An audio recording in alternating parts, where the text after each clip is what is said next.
this is a totally spontaneous video, literally one of these videos I just thought, okay, there's a subject, I'll talk about it right now. And I thought this would be topical because I'm just reading in the Sun. It's not a paper I like, just want to put a quick disclaimer there, but I collect all papers, even ones I don't particularly like. But that's for another video. What I want to discuss here is the James Bond franchise and specifically its role in the Me Too era because there's a double page here that makes for some interesting reading. I'll just show you. Kind of let it speak for itself.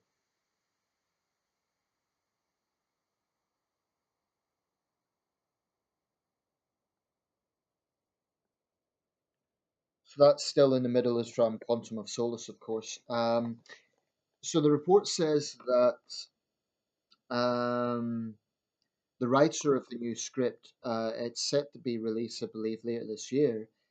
Apparently, film's already started, but there's mixed reports always with these sort of things. There's mixed reports going around on exactly what's going on. But apparently, Phoebe Waller-Bridge is going to be the writer. She is responsible for something called Fleabag, which I'm not familiar with, and Killing Eve, which I'm familiar with but haven't seen. And apparently, Daniel Craig himself actually asked her to be involved. This will be Craig's fifth Bond film, probably his last.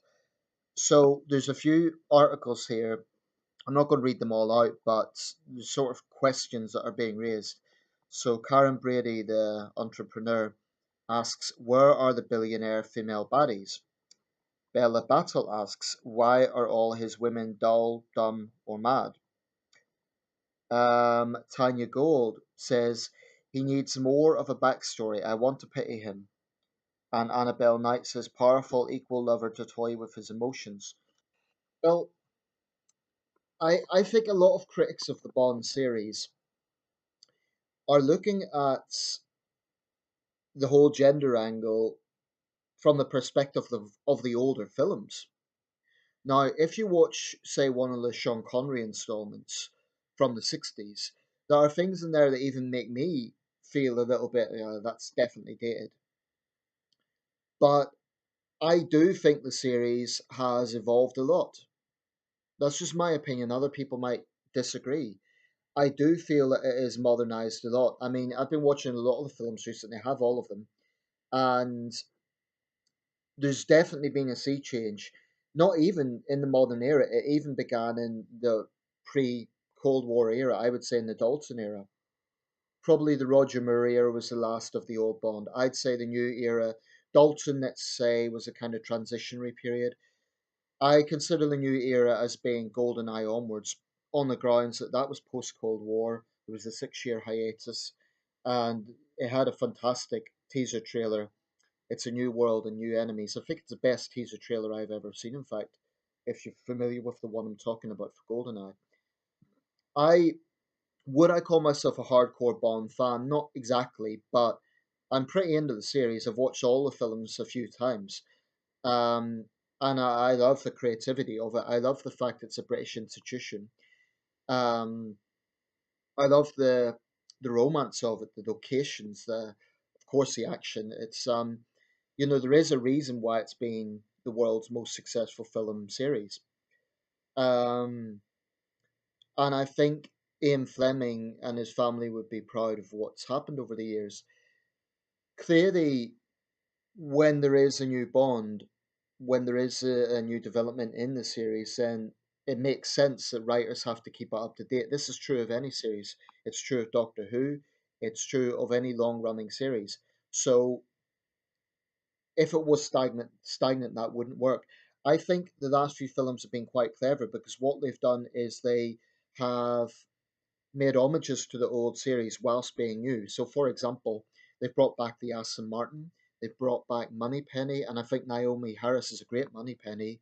She's sassy, she's smart, she's attractive, but the feminists can't complain about her because she's hardly just Bond's eye candy. She's a strong, independent woman. So I think that a lot of the critics who say that Bond's out of touch, it's they're looking at it from, from an angle of the older films. Now, I do think the older films are entertaining, but I also feel, even as someone who dislikes political correctness, I can see why they are dated.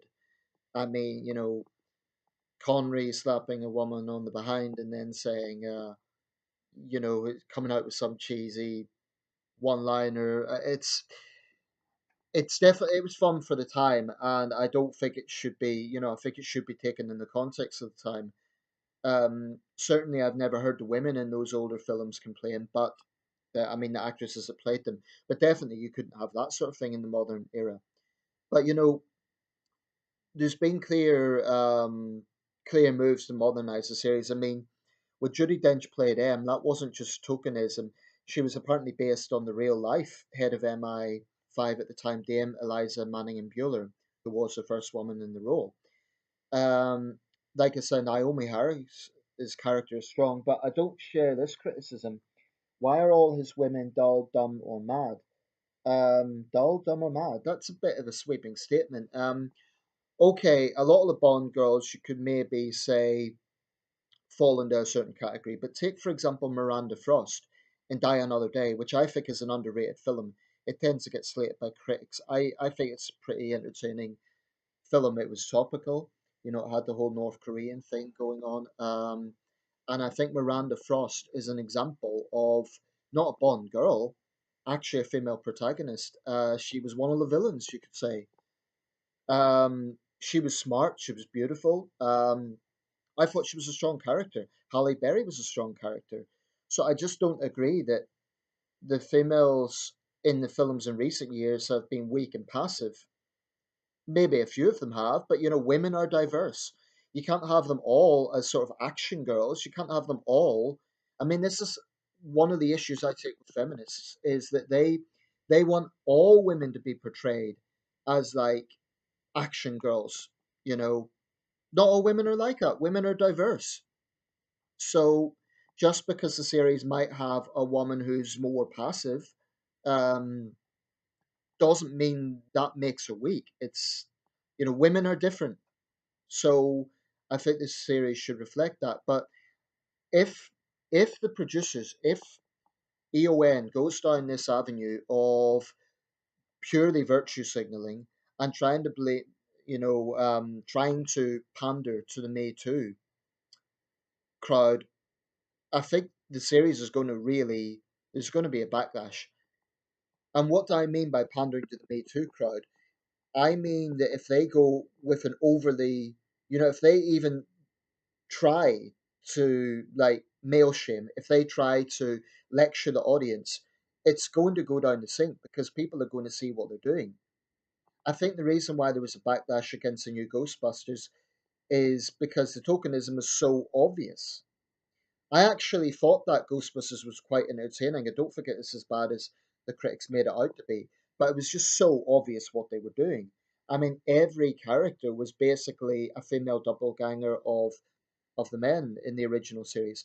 And this is the thing I always say about the Bond films. There's nothing, those who say Bond should be a woman, no way. And this is why.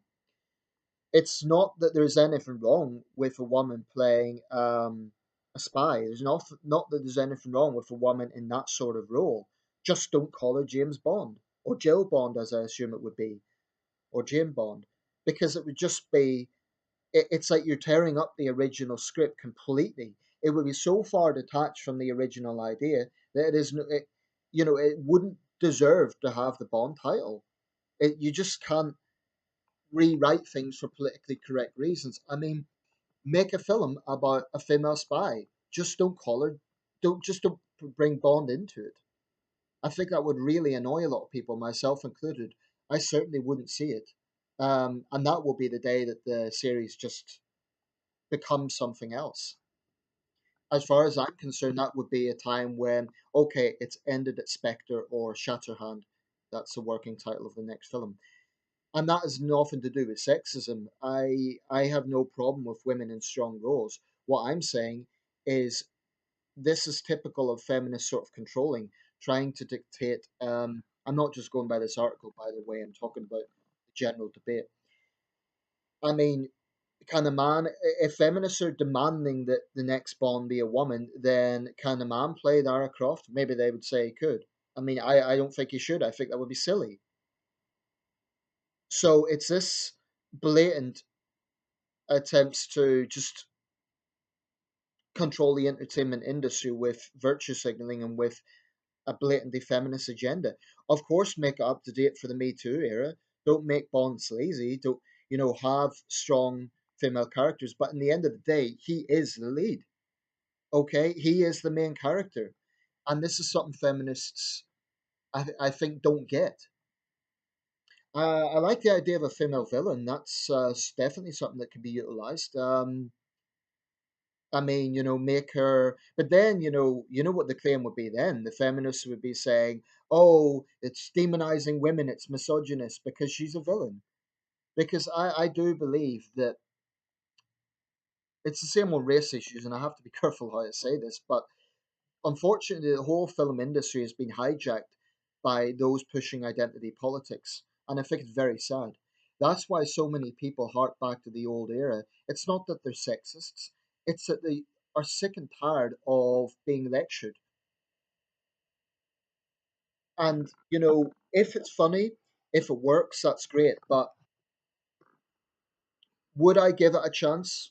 Like a film with a female Bond? I don't, honestly, I don't know if I even would. Uh, I think you could have a black Bond. I think that could work more viably because at least the character would be a man. I think it's still a little far fetched because James Bond was born in 1930s Scotland. That is the backstory. What I'm driving at here is that people know, you know, these PC mongers, they patronize audiences and think that they won't see it. And it's all to suit the agenda of what really is a small number of people. I suspect most women wouldn't want Bond to be a woman because they would realize it's just rewriting something that isn't there. And there's absolute hypocrisy with this because if you tried to touch something that was involving a strong female character, feminists would say, "Oh, it's what would be the term they'd use, mansplaining or whatever." If this offends you, trigger warnings. I'm sorry, but it's just nonsense.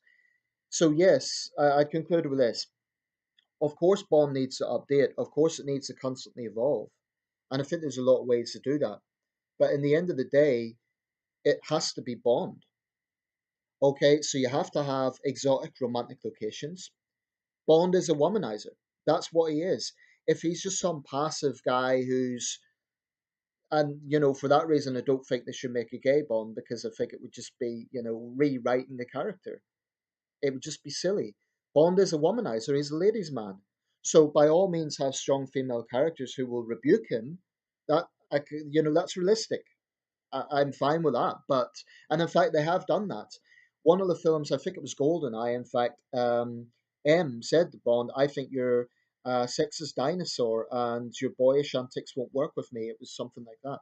And in fact that has been consistent pretty much in every film since. There's been similar lines. So I just don't buy this feminist argument that Bond is today is archaic. Now I appreciate Daniel Craig is obviously in a better position than me, so he obviously sees some things that need to be polished up. But this will be his last film, and after this, if the people who make Bond go down a line of being overly politically correct or just making it so blatantly obvious that they're trying to virtue signal or they're caving into Me Too campaigners, it would just be silly. I mean, not just silly, it would be insulting to the audience, male and female, because people will see what they're trying to do. Evolve the series, but don't change it. I think perhaps the reason the Craig films have been successful is because they have evolved, but they have also kept that essence of Bond. They've had an homage to the older films with the Aston Martin, with Moneypenny, with all those things. That's great, but feminists need to understand they can't just make demands and just demand that everyone else see things the way they do because it's very arrogant and you know in the end of the day, Bond is the lead. Right. I'll leave it there. Let me know your thoughts.